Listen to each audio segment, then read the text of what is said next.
Comrades, Bhagat Singh అంటే స్వాతంత్రం కోసం పోరాడిన వ్యక్తి. అంటే ఒక దేశం ఇంకో దేశం మీద ఆధిపత్యం చెలాయించొద్దు, ఏ దేశానికి ఆ దేశమే తన పరిపాలన అయినా తన అధికారమైనా ఉండాలి. ఒక దేశం ఇంకో దేశం మీద ఎలాంటి అజమాయిషి చెలాయించొద్దని పోరాడిన వ్యక్తి భగత్ సింగ్. ఇవాళ మనం చూస్తున్నాం, అమెరికా అనేది ప్రతి దేశం మీద తన దాడులు చేస్తూ తను చెప్పినట్టుగా వినాలి, తను చెప్పిందే చేయాలి, ఆ దేశంలో ఉన్న సంపదలన్నీ అమెరికా చెప్పు చేతుల్లో ఉంచుకోవాలనే ఒక ఉద్దేశంతో ఇవాళ యుద్ధాలన్నీ చేస్తుంది. ఇవాళ మనం చూస్తున్నాం, గ్యాస్ కొరత ఏర్పడింది మన దేశంలో.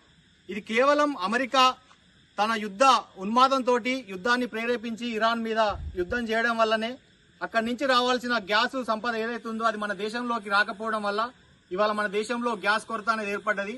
అంటే భగత్ సింగ్ ఆ రోజే చెప్పిండు, ఏ దేశం కూడా ఇంకో దేశం మీద తన సామ్రాజ్యవాదాన్ని కానీ ప్రేరేపించొద్దని. కాబట్టి ఎక్కడో యుద్ధం వస్తే మనకేం సంబంధం అనేది కాదు, ప్రతి యుద్ధం కూడా మన దేశం మీద అది తన ప్రభావాన్ని చూపుతుంది.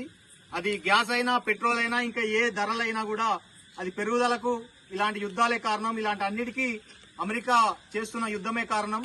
కాబట్టి భగత్ సింగ్ ఏదైతే సామ్రాజ్యవాదానికి వ్యతిరేకంగా పోరాడిండో, ఏ సామ్రాజ్యవాదం అయితే ఏ దేశం అయితే ఇంకో దేశం మీద తన ఆధిపత్యాన్ని చెలాయించొద్దని కొట్లాడిండో అలాంటి సామ్రాజ్యవాదానికి వ్యతిరేకంగా మనంతా పోరాడాలి.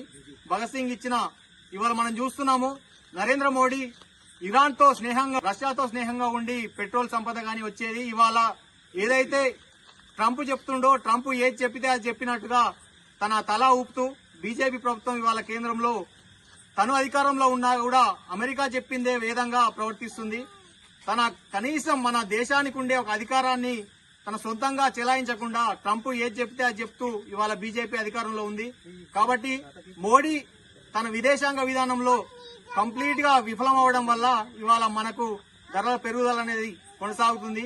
కాబట్టి ఈ నరేంద్ర మోడీ ఏది చెప్పినా కూడా మతాన్ని తీసుకొచ్చి ముస్లింలు హిందువులు ముస్లింలు అనుకుంటూ మనల్ని వేరు చేస్తున్నారు. కాబట్టి మనకు కావాల్సింది హిందూ ముస్లింలు కాదు, పాకిస్తాన్ చైనా కాదు, మనకు కావాల్సింది ఉద్యోగాలు, మనకు కావాల్సింది ధరల తగ్గుదల, మనకు కావాల్సింది రైతుకు గిట్టుబాటు ధర. కాబట్టి వీటన్నిటికీ మనం వాటి కోసం పోరాడాల్సిన అవసరం ఉంది. భగత్ సింగ్ ఏదైతే కోరుకుండో, భగత్ సింగ్, రాజగురు, సుఖదేవ్, ఆజాద్ లాంటి వాళ్ళ ప్రేరణతో మనందరం కొట్లాడాల్సిన అవసరం ఉందని ఈ సందర్భంగా తెలియజేస్తూ గ్రామ కమిటీకి ధన్యవాదాలు తెలియజేస్తూ ముగిస్తున్నాను.